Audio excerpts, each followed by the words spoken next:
would be calling this committee of the whole meeting to order here at 6 p.m. in council chambers.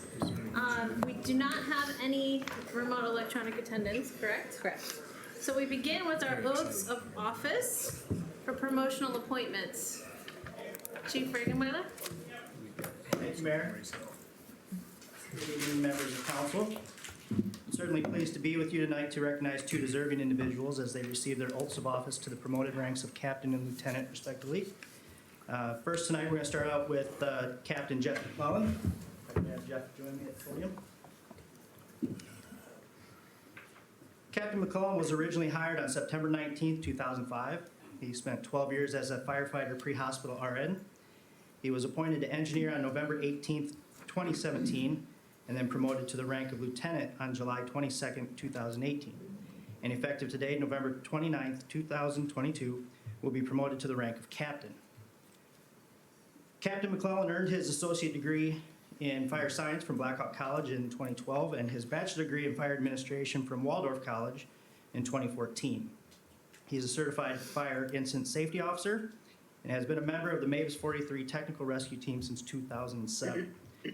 One special note that I'd like to make a comment on with Captain McClellan is if any of you have been around or along River Drive as of late and noticed the work that's been done to the Firefighter Memorial, it's Captain McClellan that has been leading those efforts and has spent a lot of his own personal time down there and cleaning up the area down there. So I want to thank him for that. Captain McClellan is joined here tonight with his wife Deb, his son Grant, and his mother Dorothy. Wonderful. So Mayor, if you'd like to administer the oath. One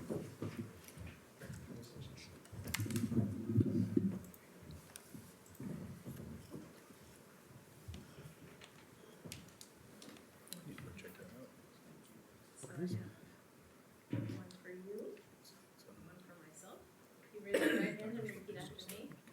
I, Jeff McClellan, I, Jeff McClellan, having been duly promoted to the rank of captain having been duly promoted to the rank of captain of the fire department for the city of Moline, Illinois, of the fire department for the city of Moline, Illinois, do solemnly swear do solemnly swear that I will support the Constitution of the United States that I will support the Constitution of the United States and the Constitution of the state of Illinois, and the Constitution of the state of Illinois. and will strictly adhere to the laws of the state of Illinois I will strictly adhere to the laws of the state of Illinois and the city of Moline, and the city of Moline, and that I will faithfully discharge the duties of captain and that I will faithfully discharge the duties of captain of the fire department for the city of Moline, Illinois, of the fire department for the city of Moline, Illinois, according to the best of my ability.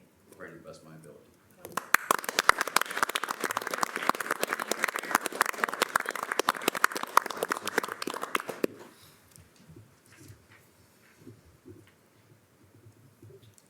Same on that one.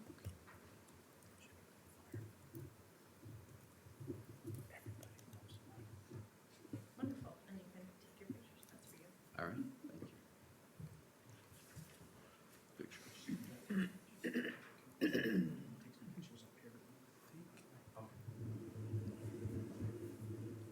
Yes. The family could join him. Oh, yeah, you gotta get your picture taken.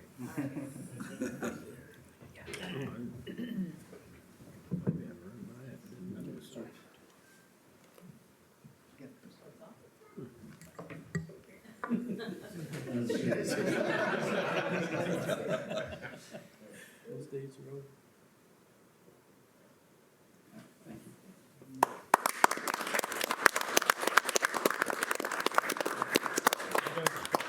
Congratulations. Thanks so much. Congratulations. Thank you, sir. Congratulations.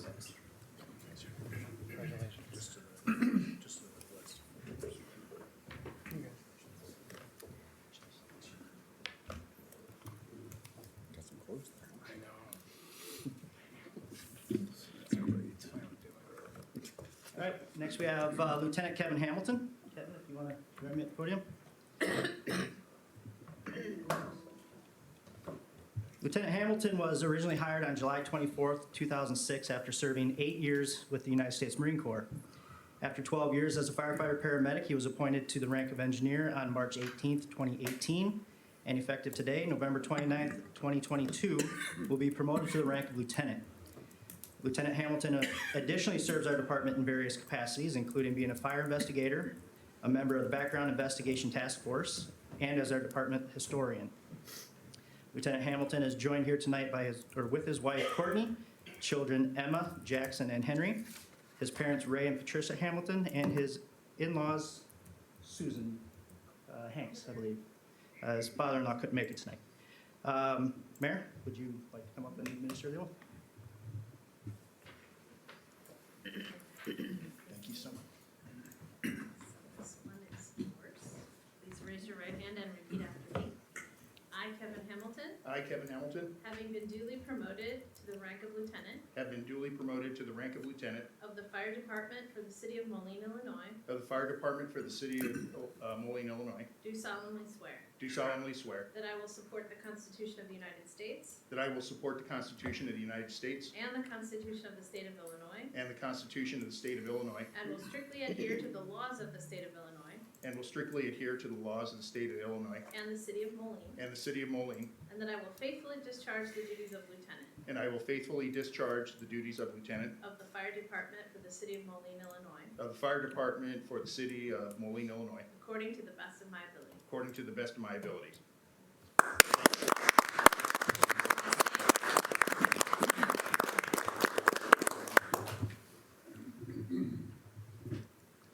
that one, you have to sign that one for yourself. There you go. All right, thank you.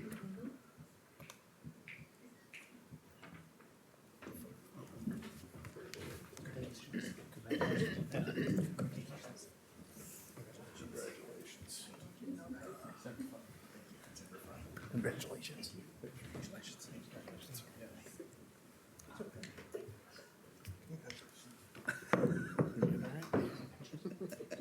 That's a Marine handshake. Hire them all, I say. I agree. Keep the Air Force neighborhood clean. He's always belittling the Air Force. Remember once a Marine, always Marines. That's what happens when it's exactly.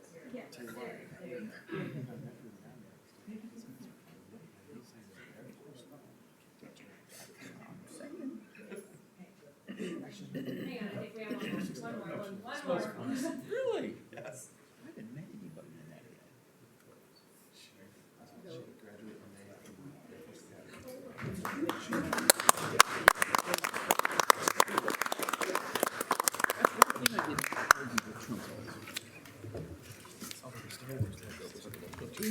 Yeah.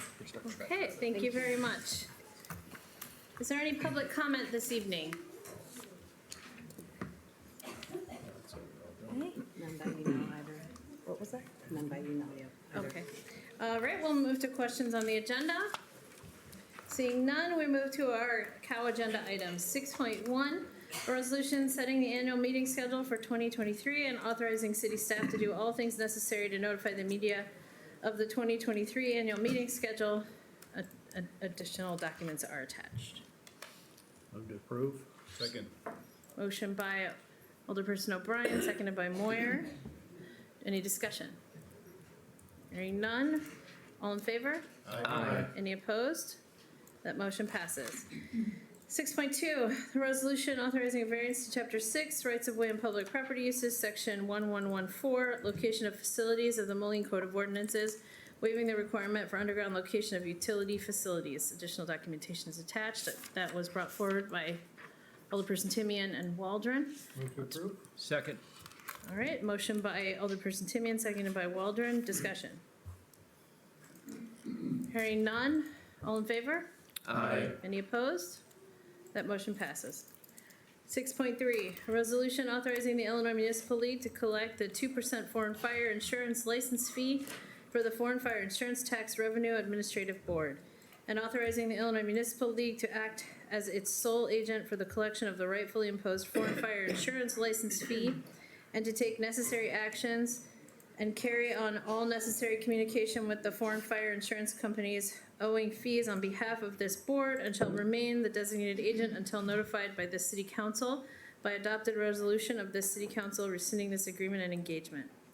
Additional documentation is attached. Move to approve. Second. Motion by Alderperson Went, seconded by O'Brien. Discussion. Hearing none, all in favor? Aye. Any opposed? That motion passes. We move to our informationals. Small business program, Ms. Whitley, Community Development Manager. All right, well, good evening, everyone. Ryan's gonna be helping me out on this, make sure I get this going right. Okay. Well, since 2019, when COVID came, the pandemic, the city of Moline has invested over $800,000 into our small businesses. That's been through the general fund, that's been through the revolving loan fund, that's been through CDBG and ARPA. Tonight, I want to talk about another business, small business, and how we can boost our economy, boost business owner occupied stabilization transformation program. It's a mouthful to say, but it has a lot of meaning behind it. So let's talk about it. And I'm looking hopefully for a approval of the concept so we can go out and roll out the program next year. So let me see here. I want to clarify something. Because we don't take final action in this informational, I understand you want approval of the concept, but you're really seeking feedback on the concept because you're going to bring it back to us for final approval, correct? If that's how you like me to go, Yeah, I'll do that. it'd have to be adopted Okay, formally. so I can bring it back to the next meeting? Yeah. Okay, sounds good. That's what I'm seeking. Okay, the purpose of the program is to invest over $1 million, it's about 1.1 million, to spur economy growth, strengthen our community, and provide an opportunity for our small businesses in Moline.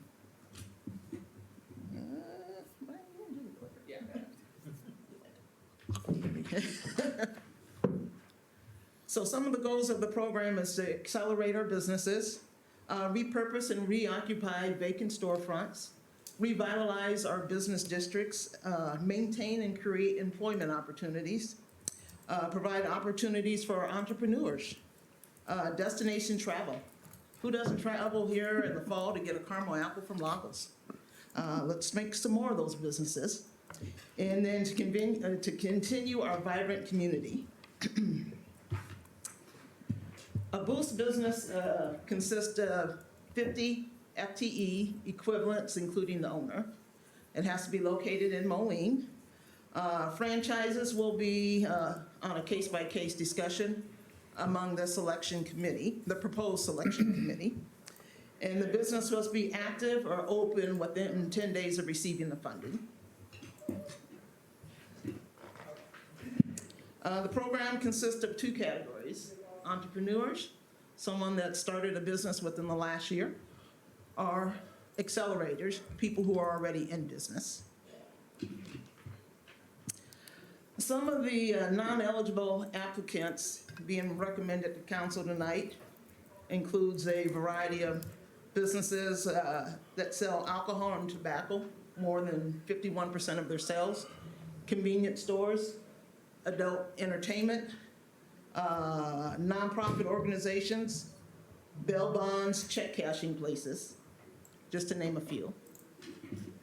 And how I came up with that list as I researched this opportunity, there's a lot of it out there on the internet, but not quite like we're trying to propose to you tonight.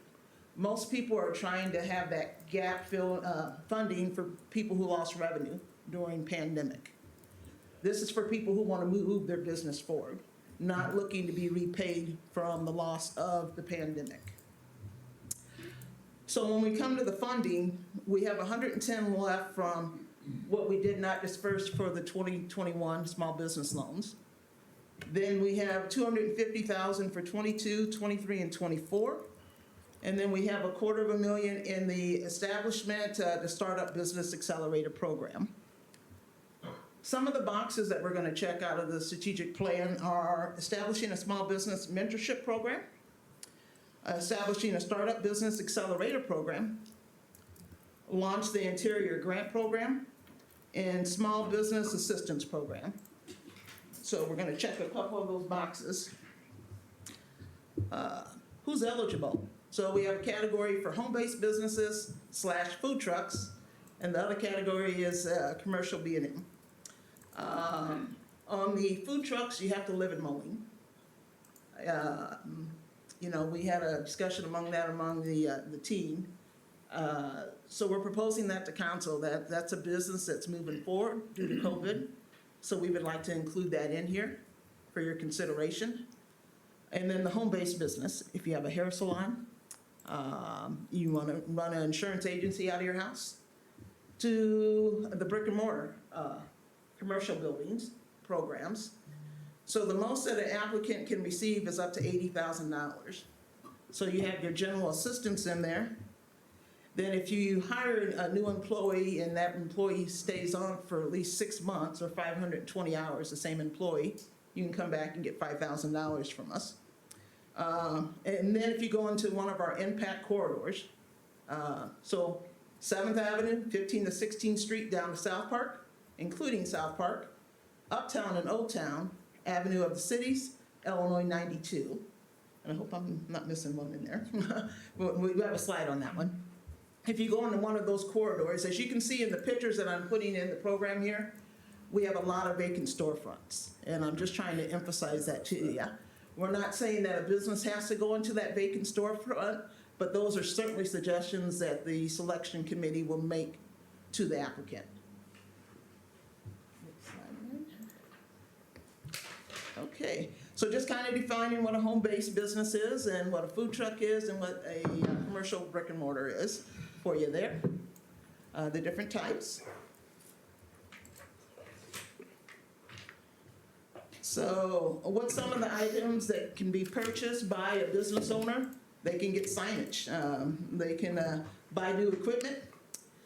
They can get business furniture. Some of our businesses are in need of a new interior design. They can market their business insurance, rehab improvements, up to 6 months for the rental or lease payment. And on that second line, it should just be for the business mortgage. Lease shouldn't have been in front of that one. And then pay for their utilities. The only utility we're not recommending is water, because then we're paying ourselves, because we own the water company. And then any required local, state, and federal licenses, and then working capita. So when we come to the rent payment or the mortgage payment, when it comes to a home-based business, that's going to be decided by the zoning code and the tax code. So, for example, if zoning says you can only use 20% of your home for a home-based business, that's how much you can pay for out of this grant for that payment for 6 months. Things that you can't do, if you have some existing debt, you can't use our money to pay it off. Or forgiveness of other loans, no draws from the till to reimburse your losses. And then you cannot buy a motor vehicle, food truck, car, or make any car or food truck payments out of our money. So again, a new employee, you retain them for 520 hours for 6 months. It has to be the same employee. You can come back and get another $5,000. If you are located on one of our impact corridors, again, Illinois 92, Old Town, Uptown, 15th to 16th Street from 7th Avenue to the south, Avenue of the Cities, and South Park Mall. That's an incentive. We would like to get more businesses in those impact areas and revitalize those areas. Next page is just a map that we provided. Todd Green drew that up for me, so I thank him. So this is our current situation at South Park, just going into maybe a quarter of the store down by JCPenney. That's how many storefronts are just right there without walking through the rest of the mall. So that's our current situation. 16th Street. Just couldn't take enough pictures. There's just a lot of vacant storefronts in need of occupants, in need of facade, in need of businesses. So the red spaces on this downtown map, the first floor has an opportunity for businesses to go in there. So that's what that's indicating there. even though that is not one of our impact areas. One reason is we've already invested a lot of money into the downtown through our other business opportunities. And then also, a lot of people are already eager to go downtown. But we want to provide this information to any entrepreneur or new business owner. And then accessibility. This was brought to us by the building department. We needed some type of mechanism in there for commercial businesses to make accessibility improvements. So whether it's widening your bathrooms, bringing those to code, your door fronts, putting in a handicap ramp, whatever the need might be. Now with this particular one, we'll give you up to $15,000, but that's a match from the property owner or the business owner.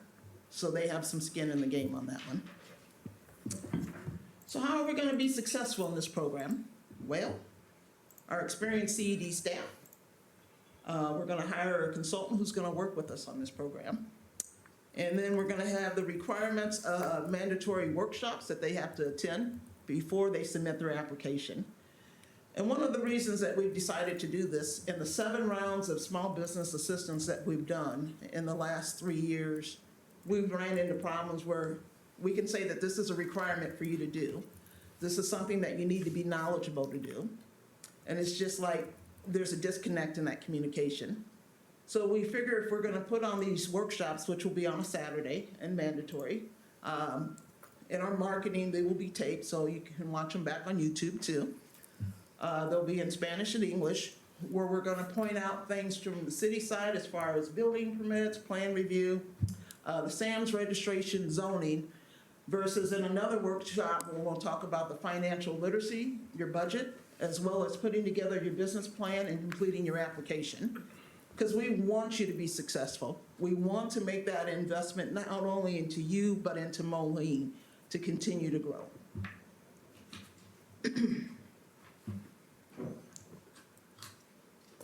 So again, how we plan to do that is through the mentorship, which will be mandatory. The consultant will hire its own mentors, is our proposal. But there'll be mandatory meetings that business owners have to meet with their mentor.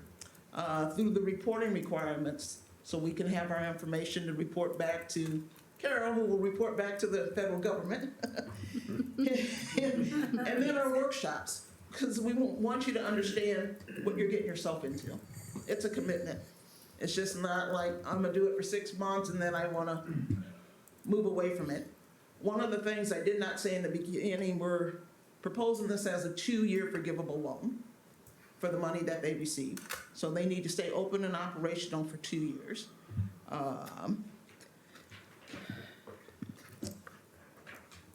So again, in the mandatory workshops, here's some of the topics that we would like to cover. This is not all inclusive. I'm sure more will come to mind as we continue to design this. But this is the meat and potatoes. Again, how to fill out your application, understanding the zoning requirements, the building requirements, plan review, inspections, working with the health inspector if it's a food establishment or a massage parlor, if you will. And then business insurance, budgeting, financial literacy, and completing all the required documents. Then we would work with legal on getting a statement for them to hold us harmless. And again, a commitment to stay open and operational for 2 years for wherever business that you go into. So how are we gonna score them? What's the selection criteria? So I'm gonna call up my director for that one. Good job, KJ. All right.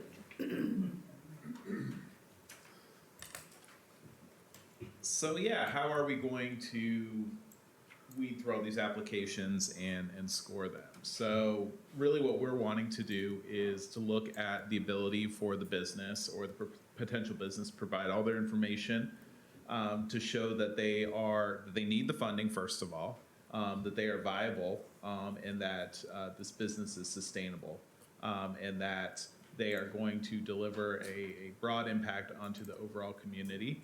And we actually have a rubric of kind of how this is done. So again, as KJ said, we're looking for brick and mortar of up to $80,000.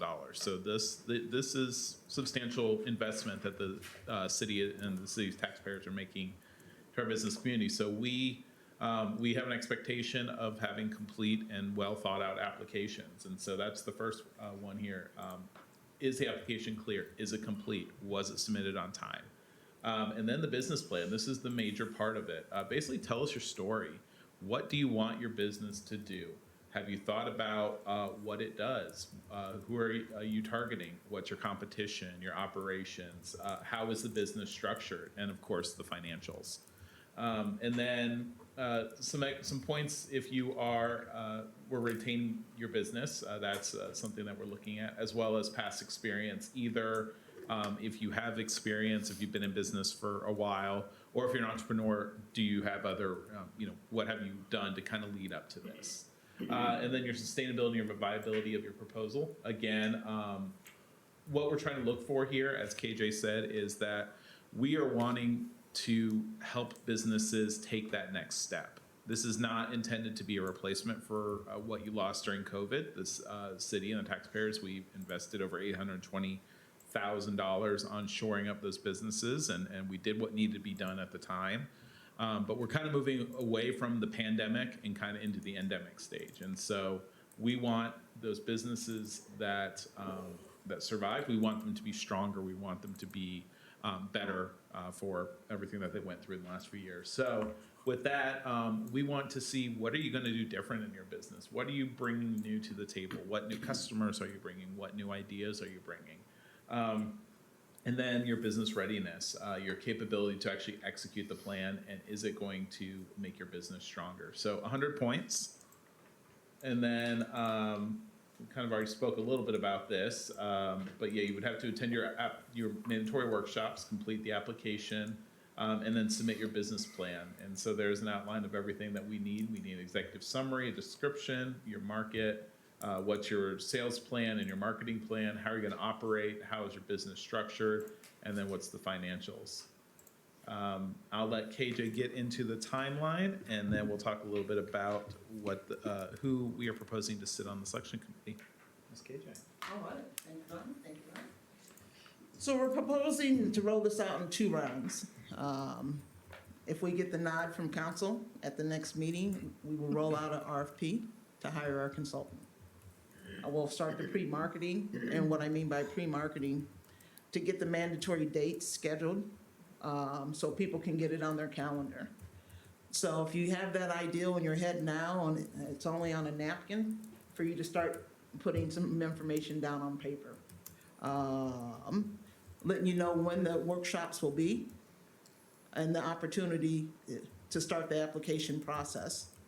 So the mandatory workshops will be as the application rolls out. You will attend the workshops, but you could still be working on your business plan and still be working on your application.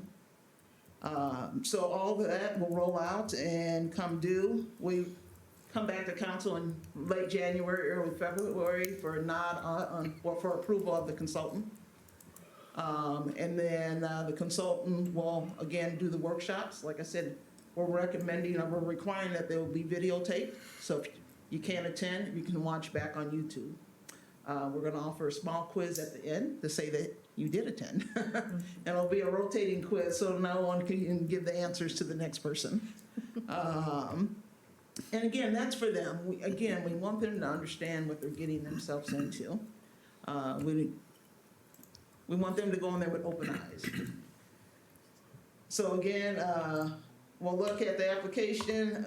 We're recommending that closes in May of 2023. The committee will make their selections known in June to the public, and that will be the first round. And then we propose to do it all again starting in June, July. And if need be, we can do a 3rd round in there too. Some people are ready to move, some are not. So that's reason, 3 to 6 months we figured is an adequate time to do that. So to get your thoughts together, get your finances together. What we don't want to have happen is for you to base your business only on our dollars. You need to have a plan. So there's a lot of people that you can sit down and talk to. We want the mentors to be available, we want the consultant to be available for that one-on-one education. That's something that we really didn't do with the $5,000 and $10,000 that we passed out. You know, it was kind of like, okay, keep your business open, here's some dollars to do that. Now we really want you to understand what you're doing and to move that forward. So on the selection committee, we're proposing that, You have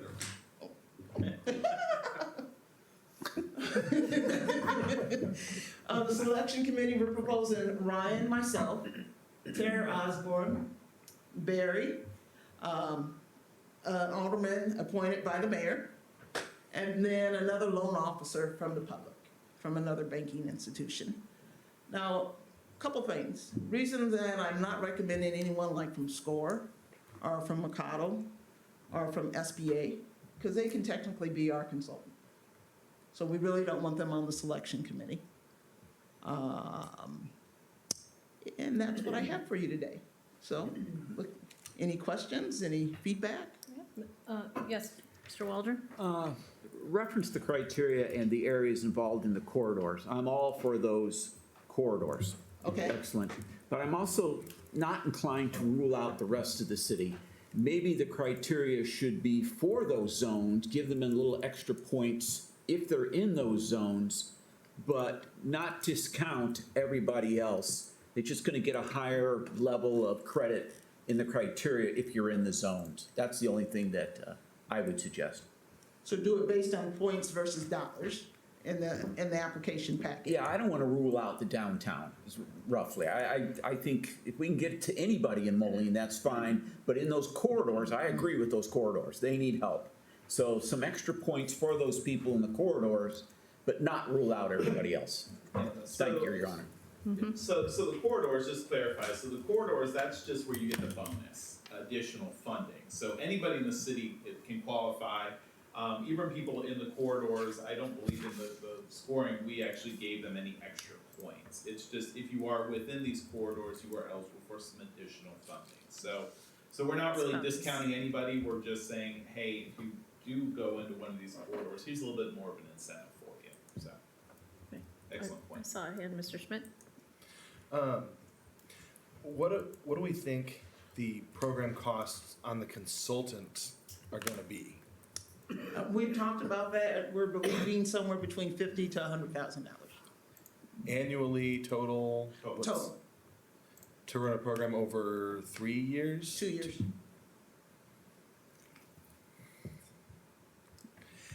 And I have some concern too about, I mean, even when we talk about the mentorship, I understand the goal with the mentorship piece, but then we start talking about like video lessons and that sort of stuff, and it, while a limited amount of that I think would be necessary, I just feel like it can get patronizing if we go too far into that, especially with the size and the scope of what we're trying to look at. I'm curious, it sounds like a lot of busy work, whereas a smaller approach to that. I mean, I think we need to hit some of those big things, but especially at that kind of money, I mean, I would want actually people doing it, not videos. And I'm not sure that's feasible, but. Yeah, I'm sorry, maybe that was my miscommunication. As far as the videotape, so when we go into the workshops, those will be videotaped. That's the only thing that's gonna be videotaped, so we can play them back on YouTube. And the workshops are the Yeah, the pre-game. yeah, basically. mentorship is one-on-one, all that's one-on-one. But it's a tool that we can use and put out there on our marketing page, on our economic development page, to have these videos in the future. So again, attendance, we want you in the room for the workshops. But we're gonna use that opportunity to videotape them and to use them at another time, put them out on our website, have them out on YouTube. And and to also piggyback on KJ's point, the other item that we're asking the consultant to do is we want some actual tangible takeaways from this. We are going to want handouts and brochures and things like that, because even once this program is over, we want to create, an educational resource for folks so that in 5 years, when somebody wants to start a business in the city, we have something that we can hand to them and say, yeah, you know, back in 2023, we did these workshops. Here, you might want to take a look at them. Or, hey, here's some handouts on how to start a business, how to write a business plan, those type of things. So that's where we anticipate a lot of the cost is actually going to come from. We're going to be in the RFP. That's going to be one of the expectations, is that there is something tangible that the city we can take away and use for our own educational purposes, even beyond this program. And one thing that I didn't mention, one of the reasons that I did not include the facade program and the revolving loan program in the slides, because the ARPA money is a one and done opportunity. And the other programs are funded by the general fund. So far, we've had those programs and we want to continue to have those programs, so I didn't want to mix them together. Certainly, as we do our marketing for these businesses, we're going to make them aware of those other opportunities for the facade program and for the revolving loan program, but we didn't want to mix it in the same pot of the ARPA money. Yes, Mr. Macias? Thank you.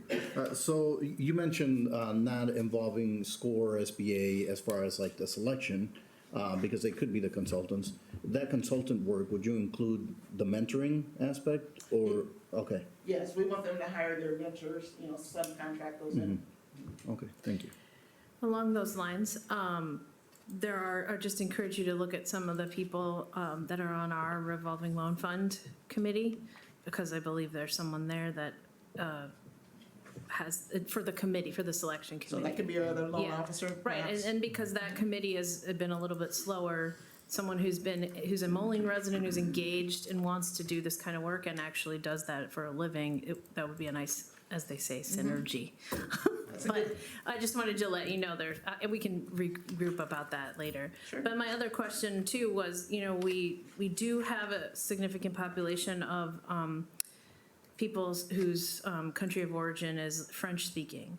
And I think it would be, and they are entrepreneurs. And we have someone on our Human Rights Commission who hails from that background, is a French speaker. We could probably work with them to make sure that some of the workshop materials are in French as well. And one thing that you probably don't know, we just hired a new program coordinator. Even though she doesn't have bilingual in front of her title, she is Spanish speaking, speaks French, speaks Portuguese, and there's one other language too, I can't remember. So it's like, Great. We have options. We have options. I wanted us to not forget about that growing population in Moline. Yes, Mr. Went? Along those lines, when the revolving loan fund was a little bit more active, I noticed that we don't have like an accountant or an attorney on this list. That was one of the things when we were doing the revolving loan fund, was having someone who can actually read the financials that they're supposed to be providing, and an attorney that kind of, when you're looking through these plans and everything, that was always something that was very helpful, having those three disciplines on there. So I would suggest, and it may just be, I'm assuming we still have that on the revolving loan fund, that those people maybe do double duty, because I don't think we've been really using our Yeah, revolving loan fund. they've been waiting hardly- to build up hardly at all. that balance again. The other thing, the idea of having 2 rounds of this, I think that might work well for existing ongoing businesses where it's like, hey, here's some money and we can wait around and wait for this thing. But people who are thinking about starting up a business, if you say, okay, well, that's great, but now you just missed the deadline for this, so now you've got to wait 9 months, 12 months, whatever the time frame is. I think we really need to relook at that for the entrepreneurial or the startup. I can't remember how you define them. Because I think you're going to wind up in situations where, like, okay, well, I want to start a business. I'm not going to wait around for this, but need this to get up and running. I mean, I think that that was kind of the concept when we were trying to have this injection. Because I mean, it looks like we're basically loading all those funds into 1.1 million, which we were planning on giving out over a 4-year period of time. Now we're collapsing it down into just these 2 rounds. Is that what that game plan We're is? proposing 2 rounds, but I mean, we can certainly have a 3rd or a 4th round in there. This just kind of sets out a timetable. One thing we did in the daycare program, you know, we took applications every month. But it was a different frame, if you will. We didn't have the mentorship in there. We didn't have the workshops in there. So we're trying to do it in accordance with, trying to have a process, if you will. So maybe I just don't want the bureaucracy in the process to get in the way of actually getting things started. And I know that that's easier for us by saying, okay, well, let's wait, and you do the workshop when we want you to do the workshop, and you do the process that we want you to do, but to start businesses, I just, in the real world, that's not how it works. And so, you know, whether it's, if we're spending 10% of this money, you know, $100,000 or so on these consultants, we sure as heck should have ready to go where you can turn on a hat, watch these videos, go through this process, check these boxes, and then if you want to have some live ones that they can have an ongoing, because if this is a 2-year program, I certainly think we should be having some mentoring and some ongoing training for them to make sure that they're And there improving is, and stuff like that. So that's where I just have a real problem with just these two rounds. Can you clarify though? I'm confused. This looks like it's a 1-year program, not a 2-year. Well, it's a 2-year forgivable loan. Oh, yes, that's correct. Yes, thank So you. for- that's what I'm yeah, saying. Yeah, So the During that 2-year mentorship will carry on. yeah, got it. You've got- The reporting requirements will carry on. But I Right, mean, so it's really a 1-year application period, To but roll it 2 out. years to be established and not have to pay it back. So you're looking end of 25, and part of that also is we're beginning to get closer to bumping up to that end of 26 deadline, and if we have money we haven't used or money we need to recapture, we don't wanna put finance in a pickle of June of 2026, all of a sudden we've got $250,000. We'll find Okay, that we need. thank you. Mr. Schmidt? I'm sorry, I had a different, but, and when we talk about the ARPA funds, if we had a forgivable loan that had to get repaid, does that create a problem if that comes in after that deadline of spending? The scenario that Ryan was just talking about, where if we've paid that money, but it turns out the business folds, we get the money back. We would probably have to just adjust the ARPA, because if we didn't get it back in the time frame, we'd have to allocate different funds. I mean, Sure. we have to make the ARPA funds 100% spent by the end of that 26. And so to count as 100%. Yeah, which is why that would then be September of 25 would be the latest we'd get that money back, so that hopefully we don't end up in that situation. Okay, so I just wanna make sure I understood that. Mr. White? That's assuming that they have the money to, I mean, collection. Oh, I mean, if the idea is That we're is giving these correct. people I know. this money and they fold, the collection for this may drag, I mean, if we're really going to go after it, which I highly doubt, is going to go on for an extended period of time unless we're doing personal guarantees and all this sort of stuff. And quite honestly, if they've got all that, they probably would have started their business anyway, so. And you're But- right, but at the same time, we have to have something. We have to have some sort of guardrails here so that, because when we're talking $80,000, that's Yes. ripe for Yeah. potential fraud. Well, and that's where I even think that $80,000 is a pretty big number. And I mean, and I think that's why when we originally did this, I mean, the fact that we still have whatever it is, 110 from 2001 that we weren't able to give away then, I've got some real concerns that this is a lot of money and that we're not going to be able to get rid of it all, and especially if we're trying to do this in these 2 lumps. I think the idea we had was that this was going to be given out over a longer period of time, and to many more businesses and, but, you know, at 80 a crack, that all of a sudden, you know, 4 businesses uses up a year's worth of what we were thinking about financing, and that just seems not what I signed up for when we were trying to do this And the incubator. one thing I will say is these applications, they will need to justify that they're gonna need that $80,000. So 80,000 is the absolute max. When we calculated, what did we calculate? We're thinking roughly about 40 to 40 to 50 on thousand is average. probably going to be more likely the average award that we're gonna have. Because if someone's asking for $80,000, they're gonna need to clearly articulate to us, of all of those allowed categories, how are they actually gonna spend that $80,000? And Thank you. Alderman, one of the reasons that we have money left over from the 2021 funding for the small business loans, people are not able to complete the necessary requirements to get the money. Even though, you know, it's on paper, you had verbal conversations and meetings with them. That's the reason we came up with an idea to have the workshops, and that's mandatory attendance where we're walking you through the steps. And again, as far as the videotaping, that is just a tool that we'll put out online. We still want you in attendance for it, but say you went to the meeting and the workshop and you wanted to clarify something, you can go to YouTube and play that back. So it's more of an educational piece, if you will. Thank you.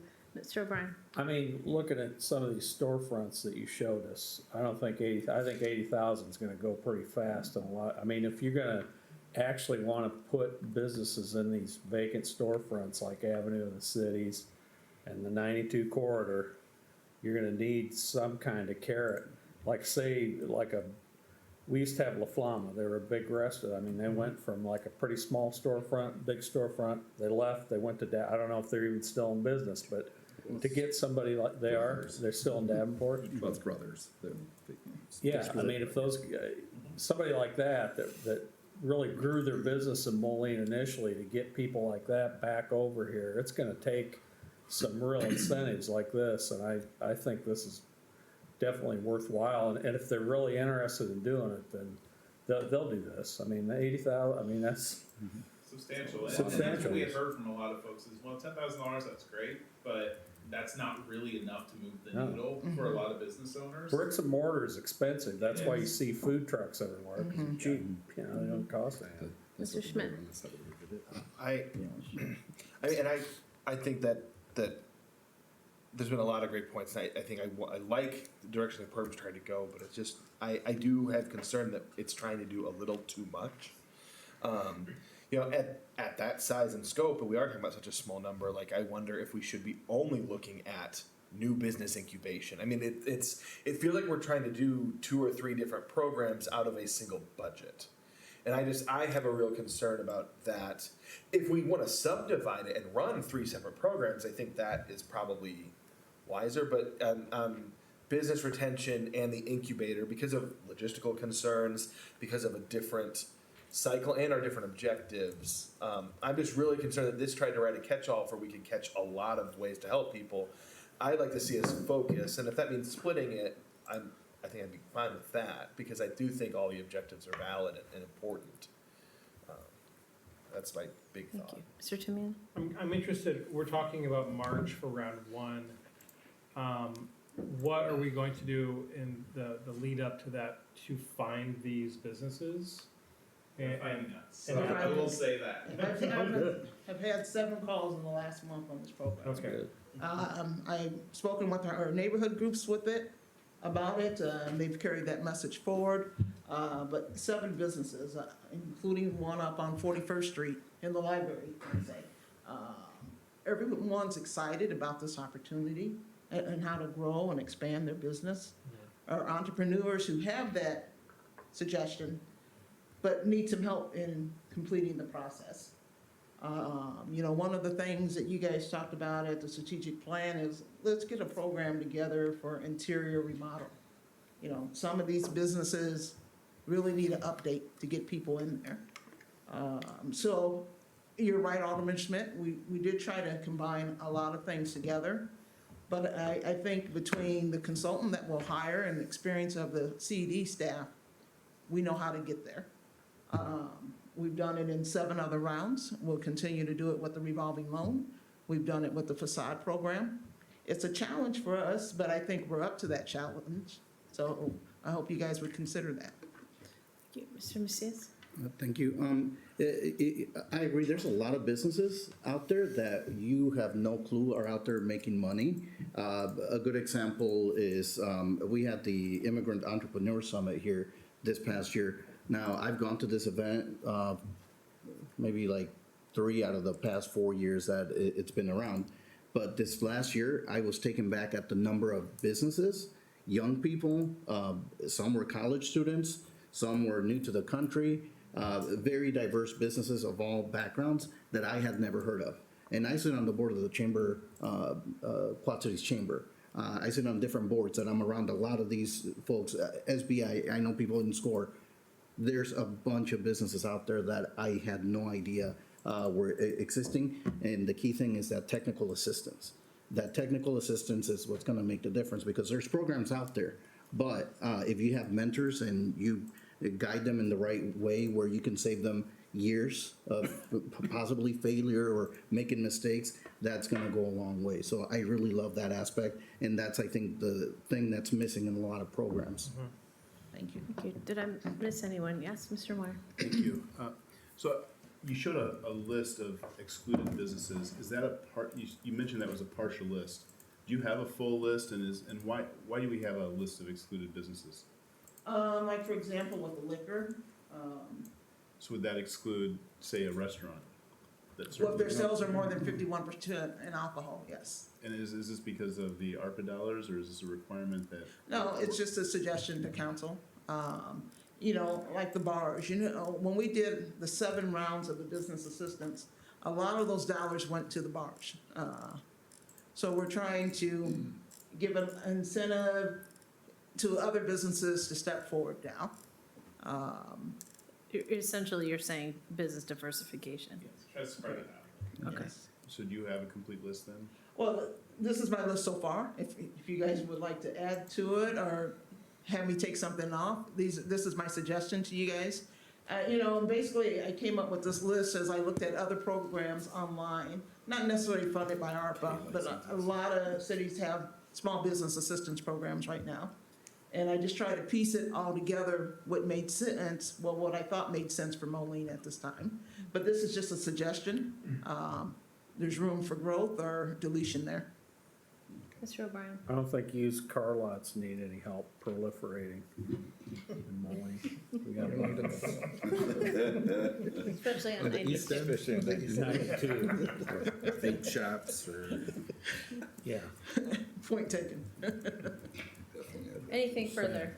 Yes, Mr. Went? Yeah, a lot of this talked about vacant storefronts and those sorts of things, but I mean, you could have a situation in which a lot of this money just goes to existing businesses that just well, we're gonna redo our inside of our business and we're happen to be on the avenue, or we happen to be in the, I don't know, you said the library, or, I mean, whatever those things are. I mean, I think if what we're trying to do is fill storefronts, then that should be a big chunk of that money. I mean, because otherwise, I think, and I still have problems with just these 2 rounds or whatever.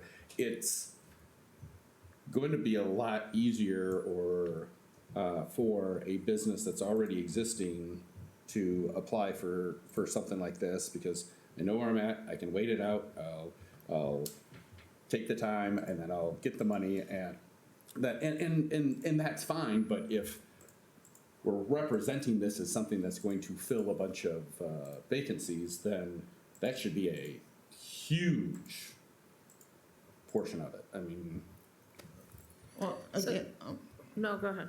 that's an option to fill those vacant storefronts. We're not proposing it as a requirement.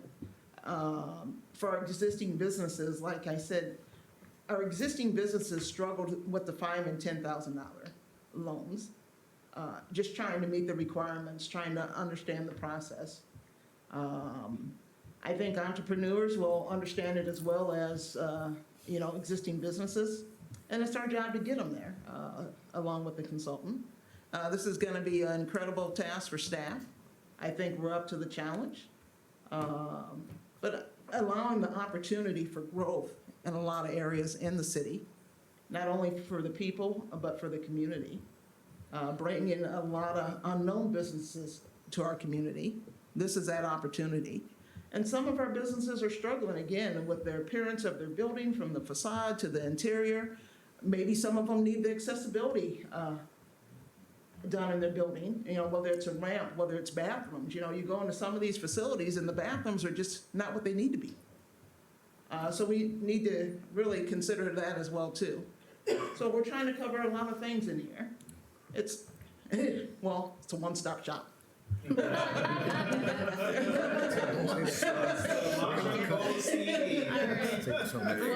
thank you very much. I think you've gotten some variety of feedback, and we'll look forward to when this can come forward for adoption. Yes? I do want to add one thing, because it sounded like just adding one employee, you get $5,000. I think that there should maybe be something where there's some incentivized to have multiple employees, I mean, or a requirement that you have to increase the number of employees or something. My fear is that there's gonna be a bunch of money that goes to a business that's already there. They don't actually, all they do is, well, it's just nice that they spruce their place up and whatever, but it doesn't grow, it doesn't have any more employees, it doesn't whatever. And that money could have been utilized to fill a storefront with somebody new to come to the community and build a business or whatever. And part of, the business plan analysis, and the selection committee is going to have those discussions. We're gonna have applications before us, and we're gonna say, and that's part of what are the impacts on other businesses in the community at large, Hey, someone, is probably gonna get a check and they're gonna get a higher score on that category because they're going into a vacant spot. What we're trying to do, we were trying to keep this as open as possible because there's a lot of need in the business community. And we're hearing from folks that they want assistance in getting businesses started. As KJ said, we've got a lot of businesses that just need a facelift. And we have the facade program, and we certainly will direct folks to that as well. But again, we're trying to keep this as open as possible, so we're not trying to turn away. And that would also be because there's no one size fits all for businesses. They're all coming at their business from a different angle potentially.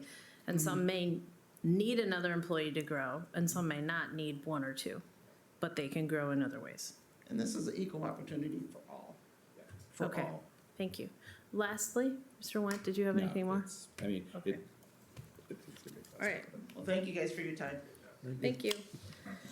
7.2, final 2022 budget amendments. Ms. Barnes. Thank you, Your Honor. Tonight, I just wanted to discuss briefly the proposed final amendments for the year for '22. This is our second and final amendments that will be coming before council. And tonight, we're just gonna kind of review staff's recommendations, and then we'll come back in December with the final resolution. What I handed out to you tonight are all of the handouts, and there may be a couple of more that will be attached to the final resolution in December. But if you want to use the handout and turn to page number 1, I'm just going to very briefly go through the major changes.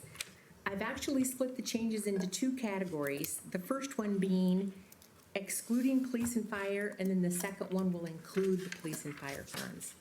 So the first one is, you can see right smack in the middle, summary of major changes. And I would like to say that for the normal city funds, there are no surprises here. Staff did a really good job back in August, and the net changes that are proposed with these amendments is a decrease in fund balance of $554,000, or a reduction of only 0.33%, so less than 1/3%. So we do have some additional expenditures because of inflation and some unknown things, as well as council action by resolution that's taken place since August. But fortunately, we've got a few revenues as well that have come up that have offset it. So our net changes is almost right on. So- Does that account for future earmarks as well? Taken out of those reserves? Future earmarks. Like the $1 million for the, Oh, for the police, and that is in '23, yes, but our fund balances in '22, you'll see how that flows into '23, Okay. '24, '25. Yes, so we're right on track with what was proposed during the budget. okay. And what I'm gonna do, I know it's a little bit tricky, but if you turn to the second to the last page, it's page 32. This is a summary of all the changes. This is the city funds only, and that's where you'll see in that lower right-hand corner, $554,000 net change. And so I'm just gonna kind of really briefly go down the revenues and expenditures in summary form. And it's summarized here in the narrative back on page 1. So just starting from the top, property taxes, obviously no change. Our TIF taxes, virtually the same. There's only a change of $817 due to delinquent taxes. Other city taxes, it's been nice since August. They are projected to be up about $420,000 or 2.4% based on year-to-date actual. Some money that we've seen come in is hotel motel taxes, about $150,000. That's a nice, when I say a surprise, it's very nice to see that revenue source coming back. No way to, accurately project that, but based on year-to-date, we should be able to bring those funds in. The other nice one is the amusement tax from the Vibrant at the Mark, up $150,000. So they're going gangbusters over there. Good for the entire city. Our home rule sales tax looks like it's going to be up about $100,000, and then some various other increases of $21,000 in gas tax, gas and electric utility taxes as well. On our licenses and permits, we're actually seeing, we think it's going to be down about $75,000 from the August numbers we gave you. And it's primarily our building permits are just off slightly. Same with our plumbing permits and electrical. During COVID, as you know, a lot of people were home and they did a lot of work on their homes. Now it's kind of leveled out to a little bit lower level, which it had been prior to COVID. So and again, it's just off slightly. Things are still happening in the city, but the projected revenues are slightly down. Our use of money is a nice surprise. We're actually projecting up about $339,000 or 42%. And as you know, interest rates are increasing. And so that's been a nice little jump in some revenue. On the intergovernmental revenue, we have projections of, it's up about less than 1%, about 0.77%, $345,000 from income tax, replacement tax, and sales tax, and it is offset slightly from a reduction in our use tax. But nice steady numbers right now. IML is still recommending that we could see significant decreases next year. And we kind of tried to hit a happy medium of where those are going to be going into 23 and 24. So I think that we're still on target. But those numbers have been changing slightly, so we kind of tweaked them. Our charges for services, it's not so much fees going up.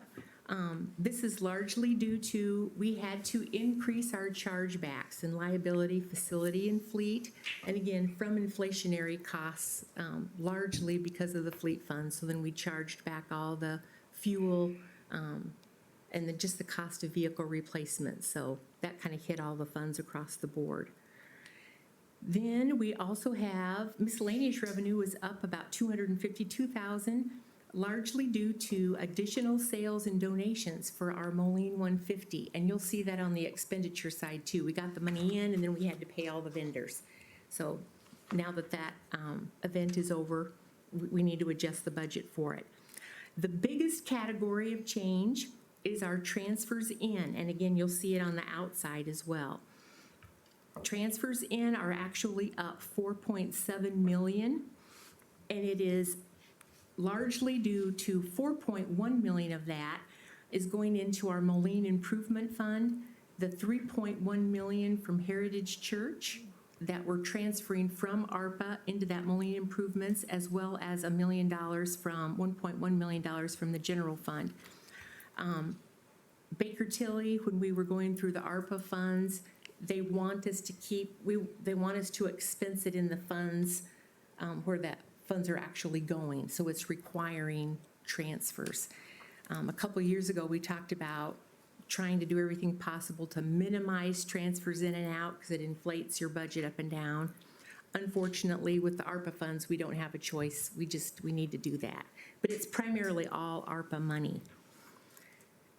Then on the expenditure side, total expenditures are increasing $7 million. And again, of that, 4.7 is the transfer out. So the other increases in expenditures, we're seeing $613,000. We filled 25 open full-time positions. And that was, anywhere from a half a year to a couple of months, but that's the total amount plus benefits across the board. We actually filled 78 positions over the course of the year. So very, very active in interviewing. We still right now have 13 positions that remain open as of today.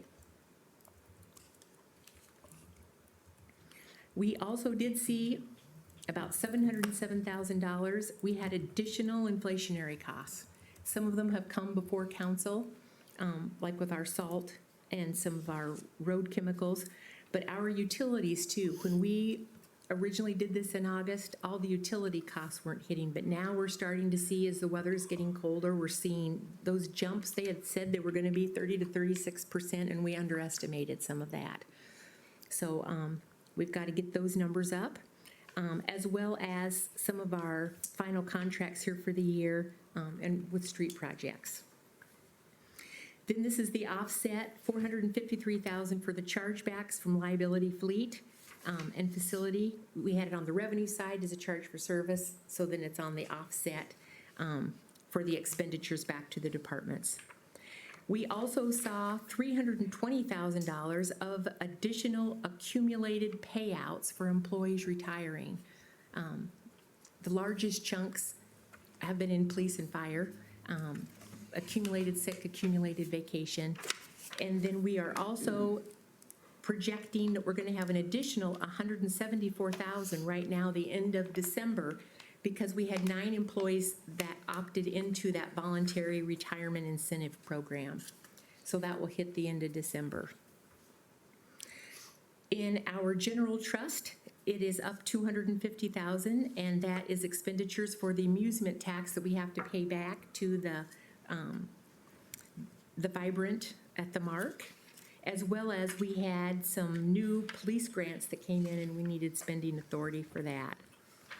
We also saw a little over $500,000 in some various capital expenditures.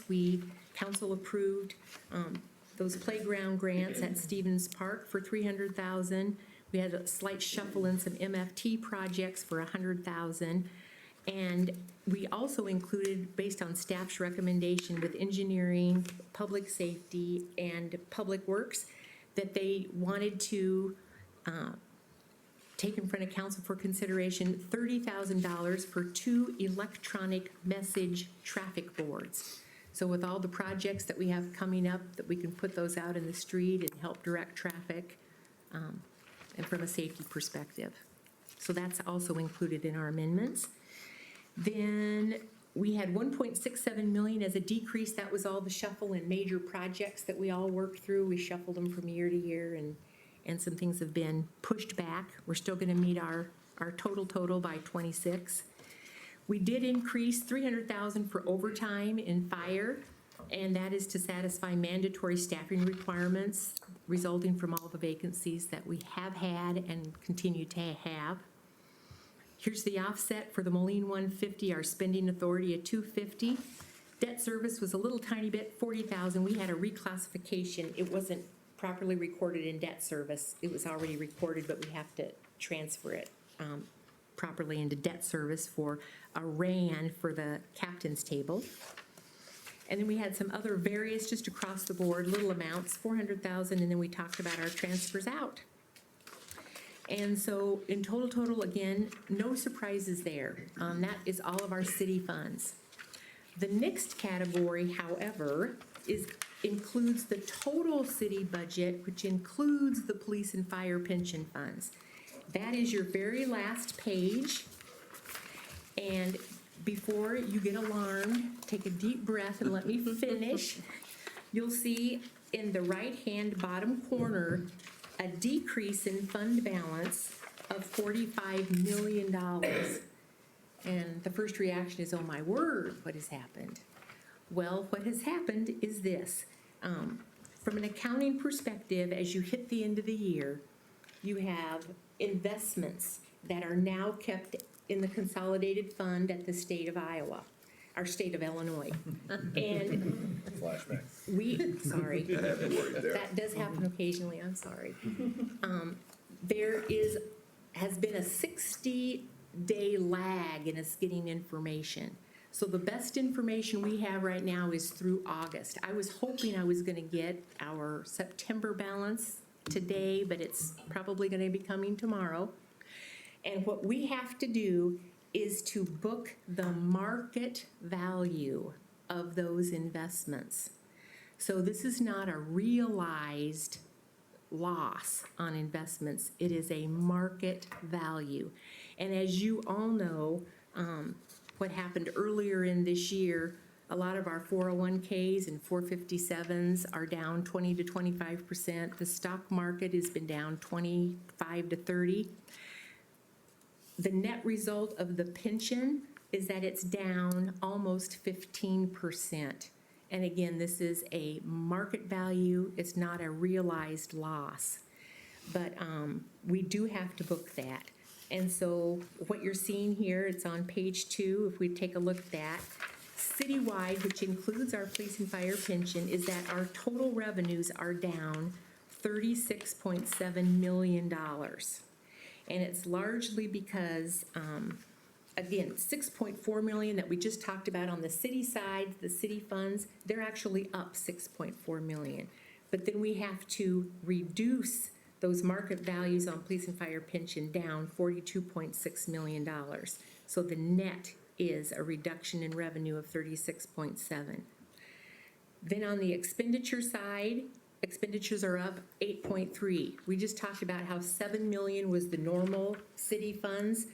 Our police and fire pension, between the two of them, they've had additional payouts because of retirees, and that's about $1.3 million over which we had originally projected. And so that's pretty much it. Overall, just so you know, because we keep track of it, and we will not know the total amount until close to March because there is such a lag. We are truly hoping investments will come back by the end of December. But fire right now, their investments are down about 18 million, which brings their total funded liability, the funded amount at 71% funded. And again, when we issued the POB bonds, we were at 85. And then police is right at 70% now. So it's about a 15% drop. Thank you. Yes, I saw Waldron and then Mr. Wynn. Carol, on the public safety, you mentioned that there was 300,000 extra for overtime. And then you just mentioned that the rest of it basically is for pension pay, or for vacation and sick leave accrual for Yep. retirements? Yeah, we've had sick leave and retirements, and then we had some new people that came on board because we'd had a lot of vacancies. How did that translate for the public works folks that have had a lot of retirements too, that they are coming back under 444,000? That's a very good point. I did not mention that. What happened, as you know, Public Works, or CED, which way is it now? CED used to house the building inspections, and we've transferred it down to Public Works. So we were accounting for it under Public Works service area. It's an accounting term, but actually inspections should be under public safety.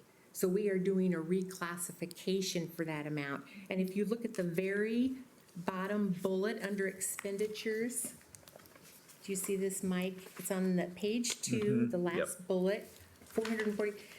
That is the reclassification to public safety. So their total budget really didn't change, but it's a change in the category. I have You one have a follow-up? follow-up too. Yes. The other one I had a question about was capital projects. 22 original budget, we were gonna spend 12.5. We amended it in August to go spend 17.9. Now we are amending it to spend 16.2. In other words, we're not gonna spend 1.6. I think for the council, we all need to keep that in mind. We all budget these funds for capital improvement.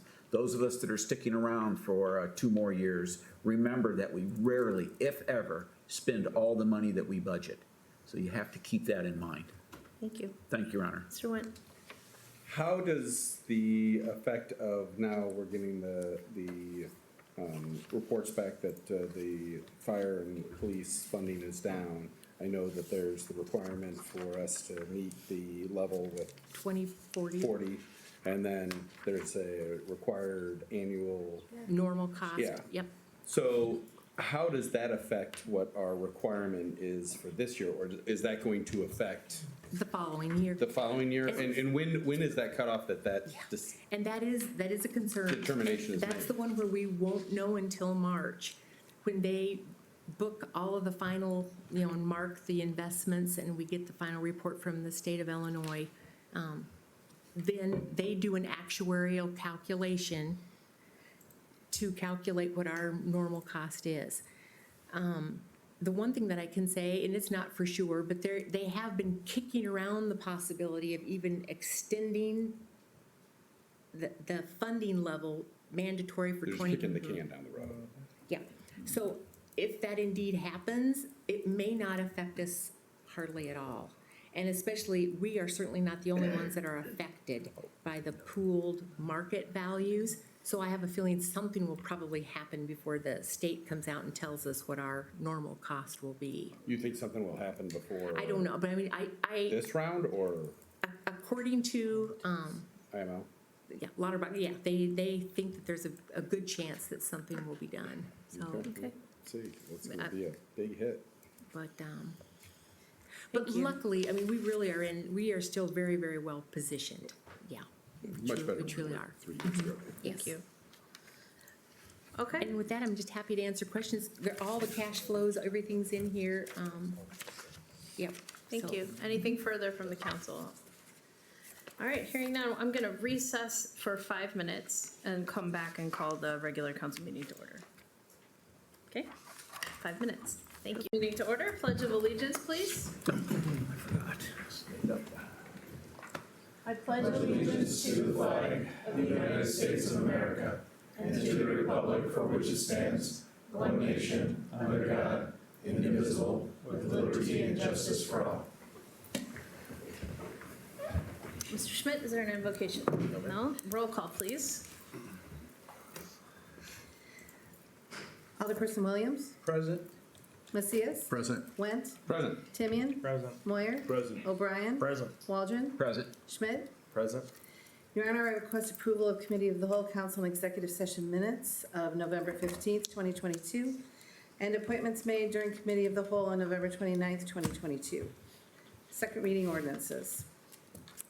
Council Bill 3046-2022, an ordinance amending Chapter 20 Motor Vehicles and Traffic of the Moline Code of Ordinances, Appendix 1 thereof, traffic control signals, by removing the following location: 7th Street at 18th Avenue, and Appendix 5 thereof, all-way stop intersections, by adding the following location: 7th Street at 18th Avenue. Council Bill 3051-2022, an ordinance amending Chapter 20 Motor Vehicles and Traffic of the Moline Code of Ordinances, Appendix 10 thereof, parking prohibited at any time, by removing the following location: 4th Avenue Place on the south side from 7th Street to 8th Avenue, with exception, Excuse me. 8th Street. Thank you. Thank you, with exception of no parking to remain for 34 feet west of alley. Resolutions. Council Bill 1198-2022, a resolution authorizing the mayor and city clerk to execute and attest to a contract with General Contractors Incorporated for modifications to the excess flow clarifiers at the South Slope wastewater treatment plant in the amount of $1,025,000. 1 second, that's General Constructors Incorporated, Constructors. not contractors, correct? Oh, it's written here as contractors. Sorry, it's constructors. Constructors. Let me reread that. It's a general constructors, thank you. This is why you were here for the whole meeting. So 1198-2022 is a resolution authorizing the mayor and city clerk to execute and attest to a contract with General Constructors Incorporated for modifications to the excess flow clarifiers at the South Slope wastewater treatment plant in the amount of $1,025,000. Council Bill 1199-2022, a resolution authorizing the mayor and city clerk to execute and attest to task order number 22-05 with Strand Associates Incorporated for construction phase engineering services during installation of excess flow clarifier mechanisms at South Slope wastewater treatment plant in the amount of $114,700. Council Bill 1200-2022, a resolution authorizing the fleet and facilities manager to purchase 4 Ford F-150 pickup trucks with Sexton Ford in Moline, Illinois. From Sexton Ford in Moline, Illinois, for the amount of $136,912.32. Thank you. Move to approve the consent agenda? Thank you. Motion by Alderperson Went, second by Alderperson Moyer. Roll call, please. Alderperson Schmidt? Aye. Williams? Aye. Macias? Aye. Went? Aye. Timian? Aye. Moyer? Aye. O'Brien? Aye. Waldron? Aye. 8 ayes, no nays, and that motion passes. Non-consent agenda, second reading ordinances. Council Bill 3047-2022, an ordinance levying and assessing taxes for the city of Moline, Illinois for the tax levy year 2022 collectible in the year 2023, and enacting an ordinance relating to the same subject matter. Motion to approve? Second. Motion by Alderperson Schmidt, seconded by O'Brien. Discussion. Mr. Went? Yeah, I'd like to make a motion to amend to change from 15,817,478 to 15,500,000 even, with the difference being taken from the reserve, the general fund reserve. Second. What was the first one? 15,874,78. And what was the second? To Well, 15.5. So that was a motion to amend by Alderperson Went, seconded by Waldron. Discussion. Mr. Went? We've talked through this many times, so I won't belabor it, but even with some of the changes of doing the $1 million into earmarking it, we're still within the bandwidth and still above the bottom of our reserve level fund, and so I don't think that there's a reason to tax the residents more than need be if we have excess reserves right now. Thank you. Mr. Schmidt? We need to take the long-term view and understand that we are facing potential tough times. And that with TIF 1 coming off, we've been able to reduce the per capita taxation that's going to fall onto residents significantly. And it's irresponsible to go further, knowing what we're looking at in the years to come. Okay. Mr. Went? I couldn't agree with you more. I do think that there is the potential of tough times. And so we're already digging $300,000 into the pocket of our residents for stormwater, an extra 7% for garbage and sanitation. While we have excess, or we have reserves in excess of the bottom limit of our reserve policy for the general fund, I don't think that we need to grab out of their pockets more here as well. So I'm looking out for our residents. The city will be fine if in the future we need to address those things. We can address those things, but just taking it out of their pockets so you feel better because we're squirreling money away to the side, I don't think that that's the appropriate way to move forward. Thank you. Mr. Schmidt? Lowering taxes now, just to try and put us in a situation where we need to raise it later with an impending fire station purchase, with the arsenal deck that we may have to end up paying for, with the South Slope replacement, is short-sighted, and it's just playing shell games. All right, is there anything else on this item from the rest of council? Hearing none, roll call, please, on this amendment to lower the levy to 15.5 million. Alderperson Schmidt, Nay. Williams, Aye. Macias. Nay. Went, Aye. Timian, Nay. Moyer, Nay. O'Brien, Nay. Waldron. Aye. 3 ayes, 5 nays, and that motion fails. All right, so we're back to the motion on the floor as read by the clerk. Any further discussion? Hearing none, roll call, please. Alderperson Schmidt, Aye. Williams, Aye. Macias, Aye. Went, Nay. Timian, Aye. Moyer, Aye. O'Brien, Aye. Waldron. Nay. 6 ayes, 2 nays, and that motion passes. Council Bill 3048-2022, an ordinance levying a special ad valorem tax within the city of Moline, Illinois, special service area number 5, the city of Moline, Illinois. Motion to approve? Second. Motion by Alderperson Timian, seconded by O'Brien. Discussion. Hearing none, roll call, please. Alderperson Schmidt, Aye. Williams, Aye. Macias. Aye. Went, Aye. Timian, Aye. Moyer, Aye. O'Brien. Aye. Waldron. Aye. 8 ayes, no nays, and that motion passes. Council Bill 3049-2022, an ordinance levying a special ad valorem tax within the city of Moline, Illinois, special service area 6 of the city of Moline, Illinois. Move to approve. Second. Motion by Alderperson O'Brien, seconded by Mr. Macias. Discussion. Hearing none, roll call, please. Alderperson Schmidt, Aye. Williams, Aye. Macias. Aye. Went, Aye. Timian, Aye. Moyer, Aye. O'Brien, Aye. Waldron. Aye. 8 ayes, no nays, and that motion passes. Council Bill 3050-2022, an ordinance adopting the fiscal year 2023 annual budget. Move to approve. Second? Motion by Alderperson O'Brien, seconded by Mr. Timian. Discussion. Hearing none, roll call, please. Alderperson Schmidt, Aye. Williams, Aye. Macias. Aye. Went, Nay. Timian, Aye. Moyer, Aye. O'Brien, Aye. Waldron. Aye. 7 ayes, 1 nay, and that motion passes.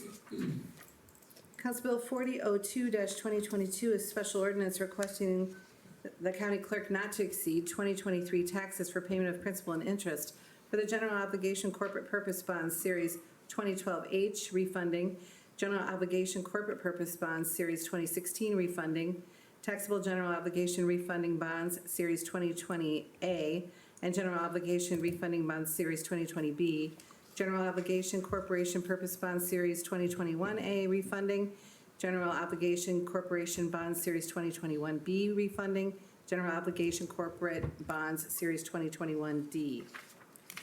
Move to approve. Second. Motion by Alderperson O'Brien, seconded by Mr. Went. Any discussion? Hearing none, roll call, please. Alderperson Schmidt, Aye. Williams, Aye. Macias. Aye. Went, Aye. Timian, Aye. Moyer, Aye. O'Brien. Aye. Waldron. Aye. 8 ayes, no nays, and that motion passes. Resolutions. Council Bill 1201-2022, a resolution approving an extension of the economic incentive and tax increment allocation financing redevelopment agreement between the City of Moline and Next Gen Development Corporation. Motion to approve. Second. Motion by Alderperson Schmidt, seconded by Mr. Macias.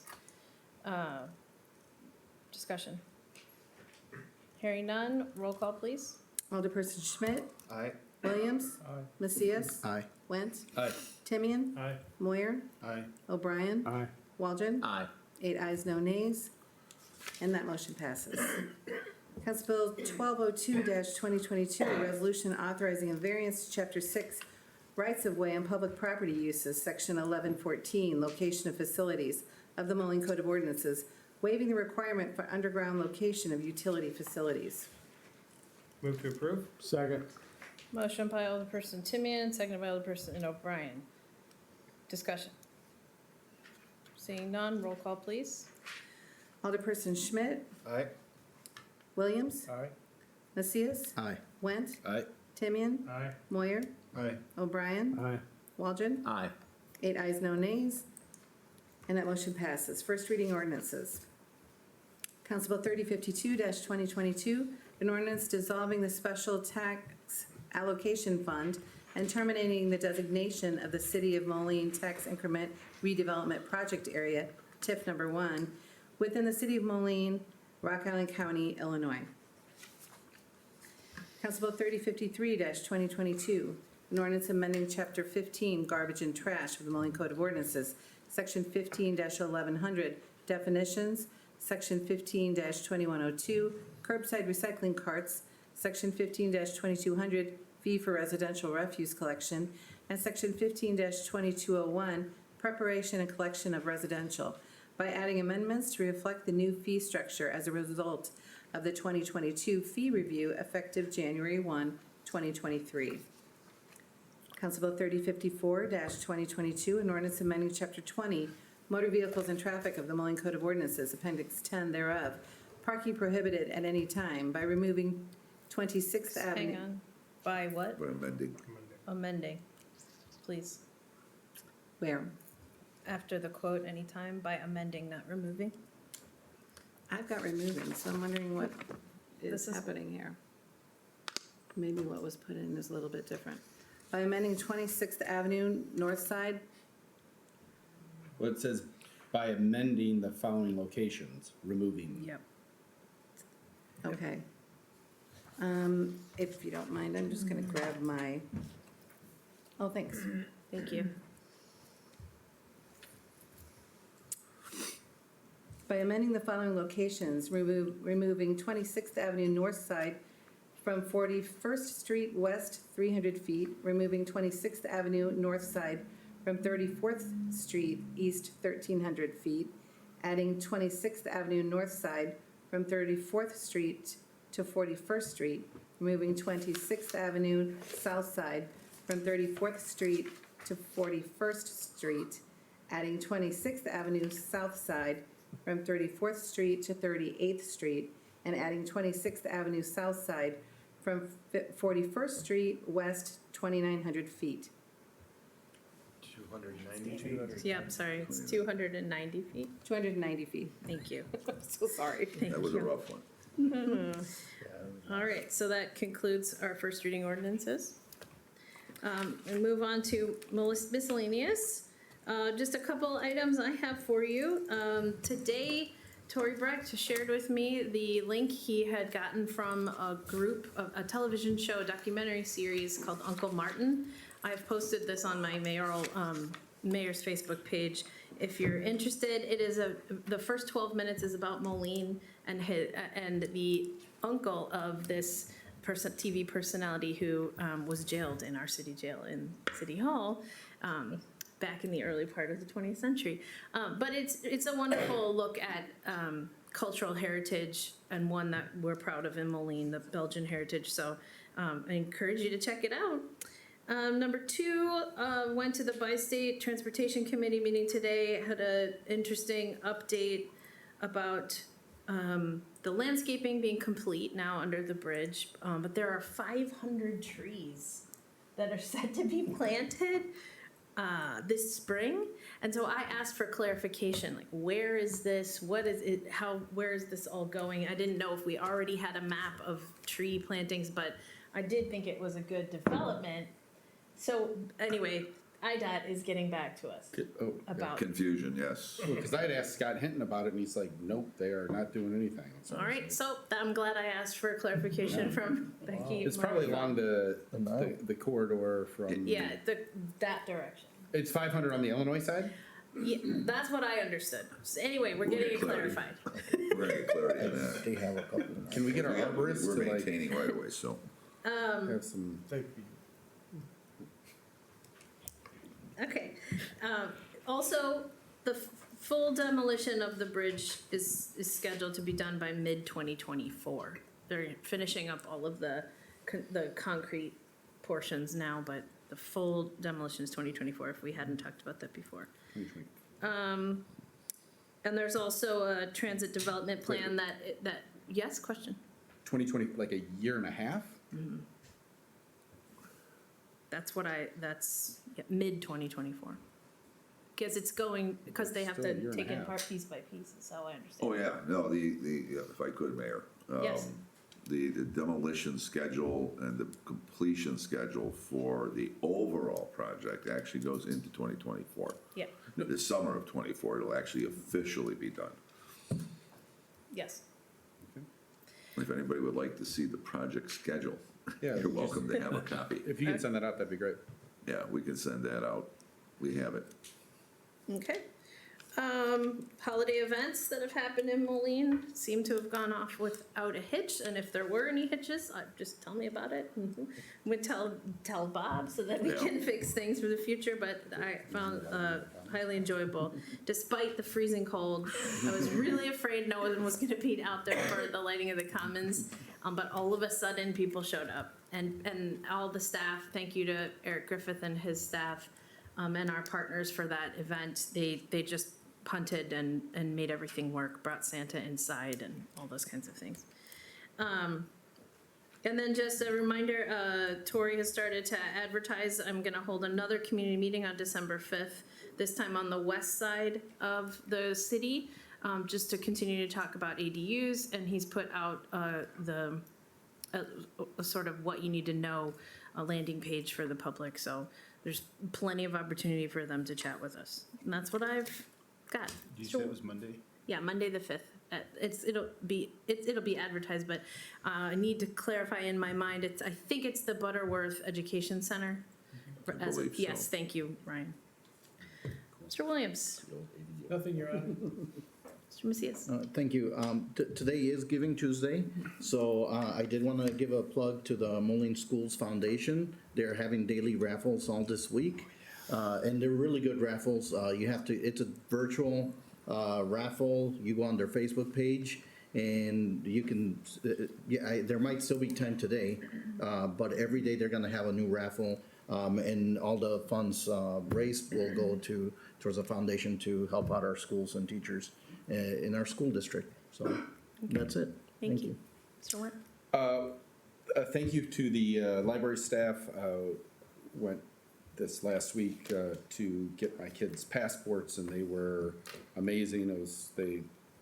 As many times as we screwed up the applications, they bring another application out because you had to handwrite it. But they did a great job. So thank you very much to them. And the other, now that we've done this with Metronet, I'm hoping that we'll get the wire that has been sitting out in front of the old Fancy Philly since early July, I think, on the ground, that we'll get that taken care of. But do we have any update on when we might see that, maybe a draft of that agreement? Surprise, it's a good surprise. Actually, just before Thanksgiving Day, on the Wednesday before Thanksgiving, shortly after 5 o'clock, the draft agreement actually was received. Okay. So it did come in, and I believe I had sent that off to legal counsel immediately, to Adam Simon and to Margaret, to start pouring through it, which I guess they're doing, and Margaret and I will be talking about that tomorrow.